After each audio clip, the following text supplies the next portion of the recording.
Coucou, aujourd'hui on est le 15 octobre et je me décide enfin à te préparer la vidéo qui retrace mon parcours pendant le défi 7 jours, 7 livres lancé par Raj de Autodisciple fin août.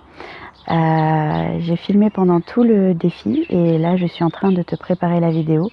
Donc je te remets un petit peu dans le contexte quand même pour t'expliquer de quoi je vais te parler dans cette vidéo. Donc voilà, il s'agissait de ce défi dans lequel il fallait lire 7 livres en 7 jours et j'avais décidé de faire les résumés de chacun de ces livres parce que pourquoi je m'engageais dans ce défi, c'était pour lire des livres en anglais qui ne soient pas des livres de fiction ou des livres courts et rapides et faire des résumés. Et donc voilà, je te laisse avec la vidéo qui te montre un petit peu tout ce qui s'est passé. Coucou, c'est le premier jour du défi 7 jours, 7 livres. Et là, j'en suis à 34% de How to Be Everything d'Emily Wapnick. Donc d'après Kindle, il me reste 3h15 de lecture. Ce que j'ai fait, c'est que j'ai supprimé mon Miracle Morning et j'ai passé tout le temps que je passais à faire l'écriture, les affirmations, la visualisation, la méditation, etc. à lire. Et du coup, aujourd'hui, c'est cool parce que mes filles sont chez leurs grands-parents. Donc j'ai plus de temps puisque je vais passer moins de temps à faire à manger et m'occuper des enfants, etc., etc. Par contre là, il faut que j'aille travailler. Et on va voir, il reste donc 3h15 de lecture, plus le résumé à faire. Par contre, le livre est absolument génial. Donc du coup, c'est parti pour le boulot. Et en fait, pour être le plus efficace possible, parce que ça va être ça aussi, le but de ce défi 7 jours, 7 livres, ça va être d'être le plus efficace possible pour me dégager un maximum de temps afin de réussir à lire et à faire mes résumés comme j'en ai envie. Donc je vais utiliser la méthode Pomodoro que j'utilise déjà mais que j'ai tendance à oublier d'utiliser, alors qu'en fait c'est vraiment un outil assez incroyable qui permet d'avancer de manière radicale sur ses tâches à faire et sur ses projets. Voilà, je te montre, j'ai mis mon minuteur sur 25 minutes. Pendant 25 minutes, je vais prendre ma liste de tâches à faire qui est notée dans mon emploi du temps. Et au bout de 25 minutes, quand ça sonne, j'arrête, je fais une pause de 5 minutes, je me lève, je vais boire un coup, je vais faire autre chose pendant 5 minutes, et puis je reprends pendant 25 minutes, et ainsi de suite, en fait, jusqu'à ce que j'ai fait toutes les tâches importantes de la journée. Voilà, et quand j'aurai fait 1, 3, 4, 5, 6 sessions, je pense, de 25 minutes, je ferai une pause plus longue pour lire et manger un bout. Coucou, un petit point de milieu de journée, on va dire. Le Pomodoro a pas mal marché, j'ai bien avancé. Je me suis quand même perdue à un moment après-midi. J'ai commencé à me perdre dans ce que je faisais, donc je me suis arrêtée. J'ai fait une pause, j'ai repris un peu de lecture. J'ai pas avancé des masses. Je suis à 2h57, 41%. Il me reste 2h57 de lecture. Donc on va voir ce que ça va donner. Je vais reprendre le Pomodoro et on va voir ce que ça donne d'ici à ce soir. Et je vais essayer d'avancer un maximum pour me laisser un maximum de temps de lecture ce soir. Du coup, je suis tranquille encore ce soir niveau enfant. Mes filles, elles restent chez mes parents jusqu'à demain matin. Donc c'est super cool, ça va me permettre d'avoir beaucoup plus de temps. Donc voilà, on va voir ce que ça donne tout à l'heure. Je sais pas quelle heure il est, mais il doit être genre 9h, 9h30, quelque chose comme ça. Il me reste 1h30 de lecture. Je suis à 72%. Donc je crois qu'on peut dire que je ferai pas mon résumé ce soir. Je pense que je vais réussir à le terminer ce soir, mais pas à le résumer. Par contre, c'était vraiment super cool. Ce livre est génial et je suis vraiment super contente de l'avoir lu, d'être en train de le lire parce que j'ai pas fini, mais enfin presque. Et c'était génial de le faire en une journée parce qu'au final, il y a plein de choses qui se sont mises en place dans ma tête et j'ai hâte d'en faire le résumé parce que c'est vraiment un livre important et c'est bien dommage qu'il soit pas encore traduit en français parce que je pense qu'il peut aider plein de multipotes, mais vraiment, mais genre vraiment, vraiment. Donc voilà, c'est bien pour ça que je voulais commencer par celui-là aussi parce qu'il me tenait vraiment beaucoup à cœur. Donc voilà, on va finir là-dessus. En tout cas, moi qui adore lire et qui adore passer mes journées à lire, j'avoue que si j'avais pu me passer de travailler et juste lire, je me serais éclatée en fait. Mais bon, il faut bien bosser, il y a des choses à faire et c'était cool de travailler quand même parce que j'ai fait des trucs chouettes. Donc voilà, c'était la première journée du premier livre de 7 jours, 7 livres et c'était hyper cool. Coucou, alors c'est le matin, comme tu vois. Et hier, du coup, je me suis endormie super tard. J'ai fini le bouquin vers 22h30, un truc comme ça. Mais avec toute cette foule d'informations passionnantes, j'étais surexcitée et j'ai mis super longtemps à m'endormir. Ce qui fait que je me suis réveillée super tard, enfin super tard, 9h, mais pour moi c'est super tard. Et du coup, en plus, j'ai mis du temps avant de me bouger. Comme tu vois, je suis encore pas bougée. Il doit être genre 10h30 ou 11h ou un truc comme ça. C'est vraiment une journée n'importe quoi. Alors qu'on est jeudi et que j'ai une tonne de boulot. Donc on va s'y remettre. J'ai commencé Refuse to Choose de Barbara Scheer. Et je vais essayer de faire comme hier, de faire des petites pauses et d'avancer dans ma lecture. Et de mettre le pomodoro pour être le plus efficace possible au niveau du reste du boulot. Et en plus aujourd'hui, il y a les filles qui reviennent, donc il va y avoir la cuisine, la maison. Mais chéri est de repos aujourd'hui, donc du coup il va pouvoir m'aider et gérer plein de trucs, donc ça c'est cool. On va voir comment ça se passe. À tout à l'heure. Bon, alors c'est vraiment une journée bizarre. Euh, Mes cheveux, comme tu vois, ça s'est pas arrangé et j'ai super mal à la tête, donc j'avance à la vitesse d'un escargot au galop, hein. 8%. Je fais des petites pauses, je pense que je vais sortir, je vais aller faire un tour dehors, prendre l'air parce que j'arrive ni à travailler ni à lire. Donc là j'ai rendez-vous chez le médecin de toute façon, donc on va aller faire notre rendez-vous chez le médecin, puis on va aller faire un tour et ça nous fera du bien. Voilà, et puis on verra comment ça se passe, mais c'est mal barré pour le deuxième jour avec les 100% parce qu'en plus c'est un gros livre donc et il est super aussi, vraiment j'en suis qu'à 8% mais j'ai déjà pleuré 2 fois et je me reconnais terriblement dans tout ce qu'elle dit et c'est vraiment intéressant. Puis ça fait plaisir de voir aussi que j'étais dans la bonne voie en fait quelque part dans ce que je faisais déjà. Plus j'avance et plus je me rends compte que c'est vraiment ce que j'aime faire et que ça me passionne et qu'il y a beaucoup de choses qui me passionnent mais travailler sur la multipotentialité c'est vraiment mon truc du moment. Bon alors aujourd'hui c'est vraiment pas la bonne journée. Je crois que si je suis arrivée à 10% du bouquin, c'est le bout du monde. Heureusement, aujourd'hui, j'avais pas de rendez-vous autre que le médecin et j'avais pas de rendez-vous de travail. Mais c'était vraiment une journée pas terrible. Et,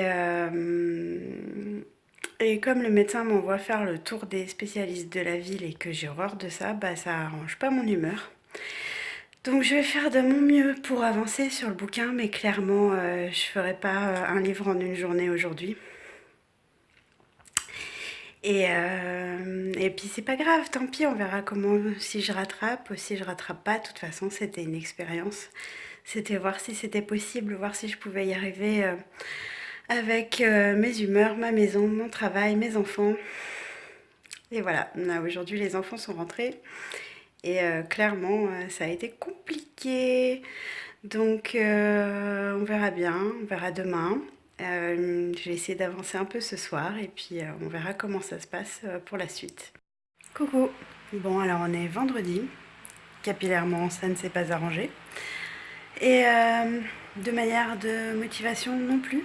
Je crois qu'il est 5h30, 17h30 et j'ai encore pas ouvert mon livre. Donc voilà, tout va bien. Mais ouais, comme quoi c'est vraiment un sacré challenge et je me rends compte en fait que autant je peux enchaîner les romans de 900 pages en 12 tomes de 900 pages sans problème et passer des journées entières à lire parce que clairement passer 7 livres en 7 jours je l'ai déjà fait. La grosse différence c'est 7 livres euh, qui donnent des informations, 7 livres qui ne sont pas des romans. Et là, c'est ça, je ne l'ai jamais fait. Et c'est clairement vachement plus difficile. Et je me rends compte qu'en fait, j'ai besoin de temps entre deux livres pour digérer les informations que j'ai apprises, tout simplement. J'ai encore pas fait mon premier résumé. Et puis vraiment, j'ai tendance à me mettre la rate au courbouillon et à me dire allez-y. Mais en fait, je vois bien que si j'ai pas réussi à lire beaucoup depuis 2 jours, c'est tout simplement parce que je suis encore dans le premier bouquin et que ça tourne encore dans ma tête. Et heureusement, les deux bouquins sont sur le même thème. Donc, c'est 2 livres sur la multipotentialité. C'est euh, How to Be Everything de Emily Wapnick et Refuse to Choose de Barbara Scheer. Euh, donc on est quand même sur la même thématique, donc ça m'aide quand même pas mal. Mais voilà quoi, hier 8% du bouquin et aujourd'hui les 5h30 et j'ai rien fait parce que donc clairement hier soir, impossible de lire quoi. How to Be Everything, il est vraiment super, mais c'est un mode d'emploi. Donc Emily Wapnick, elle a interviewé beaucoup de multipotes à travers le monde et des multipotes qui ont réussi pour essayer de dégager un, un pattern, je sais pas comment on dit, bref. Et elle parle de différents types de multipodes, de différents types de carrières qui s'ouvrent aux multipodes, de comment gérer, etc. Mais c'est vraiment un guide.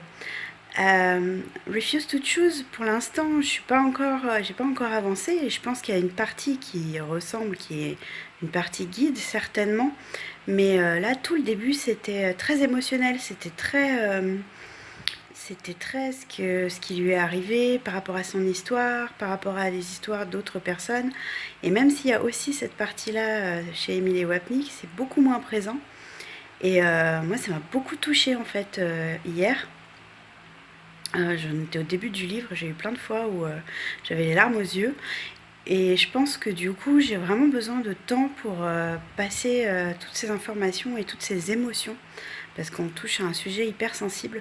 Je verrai après sur des livres qui sont vachement moins sensibles, comme mon livre sur le Power of Full Engagement ou Le Bonheur sans ordonnance, ou ce genre de bouquins qui seront, je pense, qui vont moins me toucher si c'est plus facile. En tout cas, là, pour ces deux-là, clairement, j'ai eu besoin de temps pour digérer entre deux. Donc, je vais voir comment ça se passe après Refuse to Choose. Mais vraiment, j'ai besoin de temps entre les deux. Et bon, bah, c'est pas grave, hein, c'est comme ça. C'est sûr qu'on parle de sujets qui me touchent profondément, des sujets sur lesquels je travaille, qui sont même au cœur de mon job. Et du coup, je reconnais plein de choses que je fais, je reconnais plein de choses chez les gens avec qui je travaille, les gens qui m'entourent. Enfin, du coup, c'est vraiment, vraiment émotionnant. Ouais, je sais, émotionnant, c'est pas un mot, on s'en fout. Donc voilà, on verra bien. Coucou. Donc là, on est samedi. Je recommence à avancer un petit peu sur la lecture de Refuse to Choose. Hier, j'ai même pas refilmé, tu vois, vu que si j'ai lu 3 pages, c'est le bout du monde. Je crois que j'avais vraiment besoin d'une pause. Donc voilà, du coup le problème c'est que maintenant j'ai super envie d'aller m'acheter un carnet pour faire mon scanner d'e-book qu'elle recommande dans le livre. Elle m'a replongé dans les carnets de Leonardo da Vinci que j'adore, que je trouve magnifiques, qui me fascinent depuis mon plus jeune âge, puisque la première fois que je les ai vus c'était à la maison, dans la maison de Léonard de Vinci en France, en visitant les châteaux de la Loire. Je ne sais plus à côté de quel château elle est cette maison, parce que en fait c'est la maison de Léonard qui m'a marqué. J'avais 10 ans je crois quand on a fait les châteaux de la Loire avec ma famille. Et en fait, c'est pas les châteaux qui m'ont marqué, c'est la maison de Léonard de Vinci. Pour moi, c'était vraiment merveilleux de voir toutes ces magnifiques inventions, ces carnets surtout. Ces carnets, ils m'ont marqué. Euh, c'était des œuvres d'art. Il écrivait en miroir à l'envers dedans. Et, euh, et ce mélange de notes, de sketchs, de dessins, ça m'a toujours fasciné et c'est toujours été un petit peu le, le modèle que j'ai pris pour mes carnets. J'ai toujours essayé de faire mes carnets comme ça, bien que, bon, je suis pas Léonard de Vinci, hein, c'est vraiment pas aussi joli. Mais du coup, ça m'a vraiment replongé là-dedans et j'ai vraiment envie d'aller me chercher un carnet qui corresponde exactement, qui soit vraiment uniquement fait pour ça. Donc bon, je vais pas y aller aujourd'hui, je pourrais pas, mais je pense que incessamment sous peu, on va aller faire un petit tour à la papeterie pour aller se chercher des carnets. Donc voilà, c'est le matin, cheveux en l'air, comme depuis 3 jours de toute façon. Je vais me remettre à la lecture. J'ai quand même pas mal de trucs à faire aujourd'hui. Maison et boulot, parce que ça fait 2 jours que je fais le minimum, mais je fais pas assez de trucs. Et j'ai pas mal de choses à faire. J'aimerais vraiment avancer sur ce que j'ai à faire pour me libérer l'esprit. Et, euh, et puis pouvoir continuer le défi. En plus, c'est notre anniversaire de mariage, mon mari et moi, aujourd'hui. Et j'ai eu un super cadeau. J'adore Fabien Olicard et j'adore tout ce qui touche le cerveau. Et ça faisait super, enfin en fait depuis qu'il a sorti, qu'il a commencé à parler du fait qu'il écrivait un livre, j'avais trop envie d'avoir ce livre. Et du coup, bah, ça me rajoute un livre à mon défi, bien que j'en ai encore d'autres hein, de toute façon, mais je pense que je vais le lire dans la foulée aussi, celui-là. Il me fait trop envie. Donc voilà, je suis super contente. C'est un super cadeau et c'est trop cool. Donc bon, je vais me bouger et attaquer un peu ma journée. Et puis voilà, je te tiens au courant. Bon, voilà, je vais faire une petite pause. Parce que là, je commence à penser à 50 000 trucs en même temps que je lis. Et je sais que là, c'est le moment où il faut que je m'arrête. En plus, j'ai besoin de changer un peu d'activité, d'aller prendre l'air et tout ça. J'ai avancé jusqu'à 17%, je suis au chapitre 3, donc c'est pas énorme, mais c'est déjà pas mal, c'est mieux qu'hier et avant-hier. Voilà où j'en suis. Coucou. Alors, on est dimanche, j'arrive péniblement à 40% de mon livre, chapitre 3 ou 4, je sais plus. Je lis super lentement, péniblement. Et pourtant, le livre me plaît beaucoup, hein, mais je crois que vraiment, faut soit que je change de livre à un moment, soit que j'arrête parce que, ben, enfin, en tout cas, que j'arrête le défi et que je recommence à lire normalement. Parce que quand je commence à lire, en fait, bah, au bout d'un moment, je me mets à penser à autre chose. Je suis obligée de relire 4 fois les phrases et donc, du coup, quand c'est comme ça, bah, faut s'arrêter, hein. Et j'ai beau reprendre la lecture dès que je peux, ben, j'avance pas, quoi. Donc, on va voir ce que ça donne. Mais si je veux essayer d'arriver au bout de ce challenge, je crois qu'il faut que je change de livre parce que ben, là, ça doit faire trop, j'en sais rien. Peut-être le fait de lire 2 livres sur la multipotentialité, peut-être que je sais pas. Honnêtement, j'arrive pas à avoir une bonne explication sur ce qui se passe. Donc là, je vais aller prendre l'air. On va aller à la plage en famille, ça va nous faire du bien. Mon chéri m'a offert Votre cerveau est extraordinaire de Fabien Olicard. Et du coup, pour le coup, c'est un petit livre et je vais voir si je vais pas switcher sur celui-là en fait. Ça me ferait du bien de réussir à avancer et à lire un livre en entier. Donc voilà, on va voir ce que ça donne. Coucou. Donc on est lundi, j'ai pas encore terminé Refuse to Choose, je fais de mon mieux, je suis à 67%, j'ai bon espoir de terminer aujourd'hui. Ça me ferait du bien, notamment à l'ego, de réussir à avancer sur ce livre. Vraiment parce que là je me dis bon ben voilà on est lundi, j'ai lu 2 livres et j'ai pas fait de résumé. Mais c'est pas grave, c'est comme ça, je me suis lancée de challenge, j'ai essayé. Et je verrai ce que je peux en faire après. Surtout que j'arrive pas à lâcher le Refuse to Choose pour un livre plus rapide à lire. Mais, euh, mais tant pis, c'est pas grave.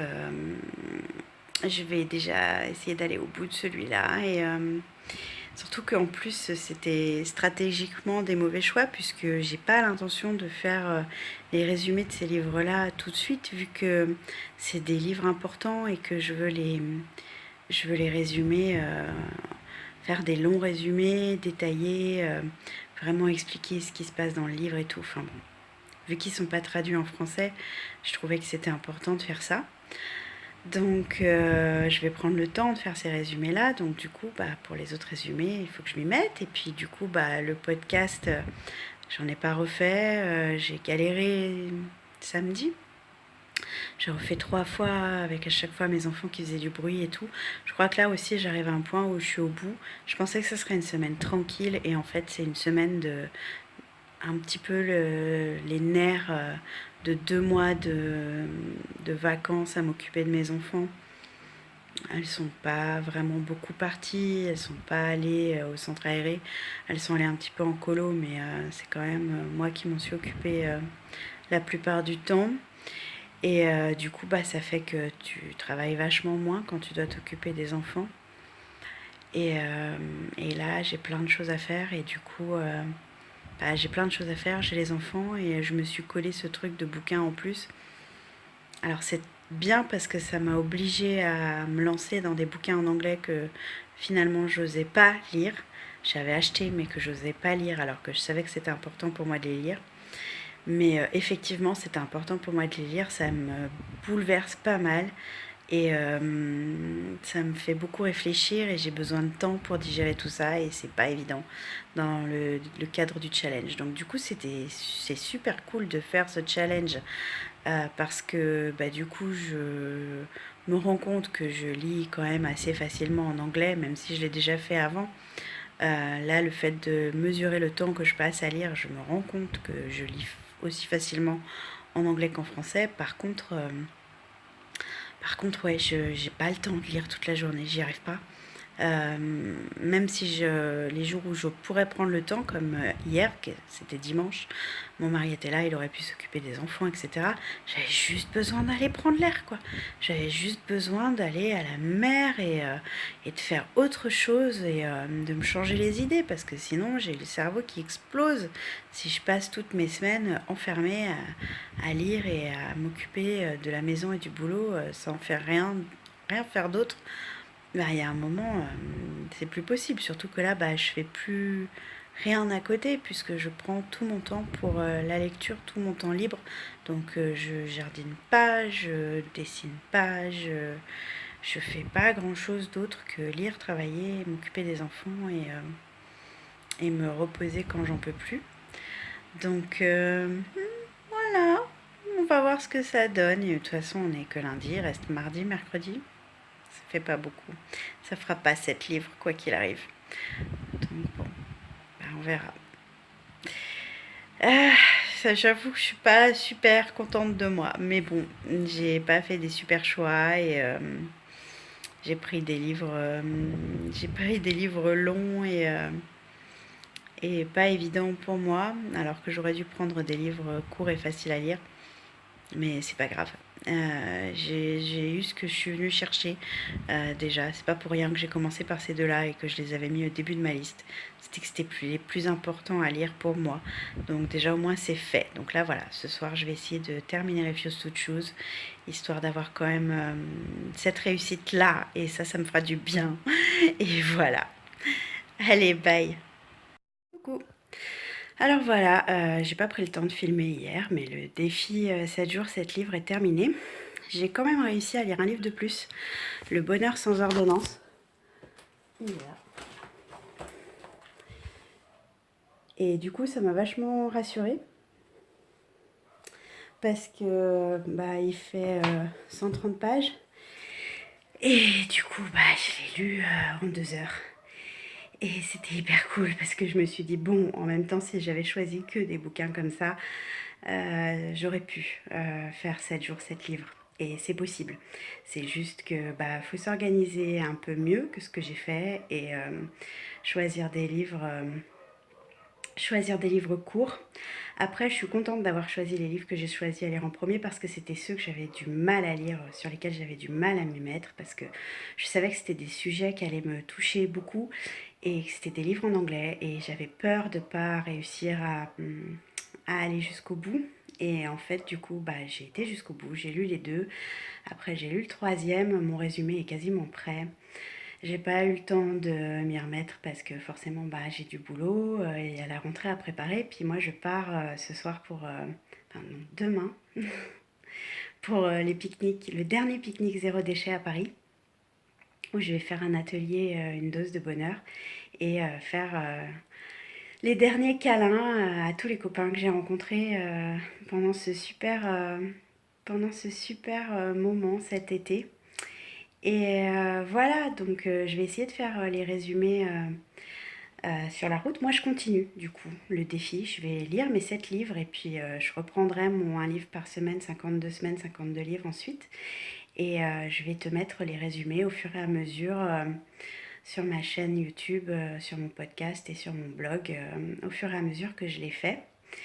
Je suis très contente d'avoir fait ce défi. Ça m'a appris beaucoup de choses. Ça m'a appris que j'avais vraiment tendance à m'en mettre trop sur la patate quand même.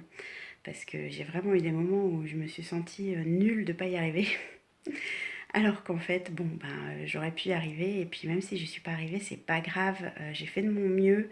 Et je suis super contente d'avoir participé. Et c'est le principal. Ça m'a réconciliée avec le fait de lire des livres intenses, plus intensément, parce que du coup j'ai tendance à le faire par période et un par un, alors qu'en fait je suis tout à fait capable d'à peu près les enchaîner, même si comme je disais il me faut du temps pour digérer les informations, surtout quand c'est des livres denses et qui touchent profondément les émotions. Mais voilà, j'ai réussi à faire ce que je pouvais et je suis contente de ce que j'ai fait. Maintenant je vais te préparer les résumés du mieux que je peux et je vais continuer le défi du mieux que je peux et au fur et à mesure que je le peux jusqu'à ce que j'ai terminé les 7 livres. Et ensuite, j'espère pouvoir te proposer des résumés régulièrement. Voilà, le résumé, c'était l'autre gros point qui me challengeait sur ce défi. Je ne l'ai encore pas terminé, mais je suis en bonne voie et du coup, je suis contente. Je pense que ça va être cool. Voilà, donc je te parle bientôt de ce que j'ai lu. Et comme tu peux le voir, ça a été long, ça a été laborieux et ça a été long aussi pour monter cette vidéo et pour la mettre en ligne. Je pense que c'était compliqué aussi parce que c'est mon premier défi public et que du coup c'est mon premier échec public. Mais c'est important de montrer que l'échec c'est pas la fin du monde. Donc me voilà, même si j'ai mis le temps, elle est là la vidéo et elle te montre tout ça. Et même si aussi du coup j'ai encore pas fait les résumés, enfin il y a plein de choses que je voulais faire et que j'ai encore pas fait. Donc le défi m'a mis sur la route et m'a beaucoup aidé. Donc je regrette pas du tout parce que ça m'a aidé à me lancer, à lire des livres que j'avais du mal à me lancer à lire. Et même si les résumés sont encore pas faits, c'est en cours et ça me permet aussi de mesurer le fait que ça prend du temps, c'est du travail et que il faut pas que je m'en mette trop, sinon j'y arrive pas du tout. Et c'est un petit peu le message que je veux te faire passer aussi à travers ces vidéos. C'est lance-toi des défis parce que c'est super les défis. Ça te pousse, ça te booste, ça t'aide à avancer. Par contre, quand c'est trop et c'est pas grave. Juste fais à ton rythme aussi quoi. C'est bien de se pousser, mais c'est aussi bien de s'écouter. Et ça veut pas dire que tu fais rien. Moi, j'ai pas rien fait pendant tout ce temps entre le mois d'août et maintenant où je me décide enfin à sortir cette vidéo. Et le défi m'a pas rien apporté du tout. Au contraire, depuis, je travaille toujours sur les 2 livres que j'ai lus au début du défi. Et j'ai toujours l'intention de finir le défi et de sortir les résumés parce que vraiment j'ai envie de te parler des livres que je lis et de ce qu'ils peuvent t'apporter et d'essayer de te donner envie de les lire aussi. Donc voilà, ça sera la conclusion de cette vidéo. Lance-toi des défis même si tu te plantes, c'est cool. Je te fais des gros bisous et je te dis à plus. Bye. Bye!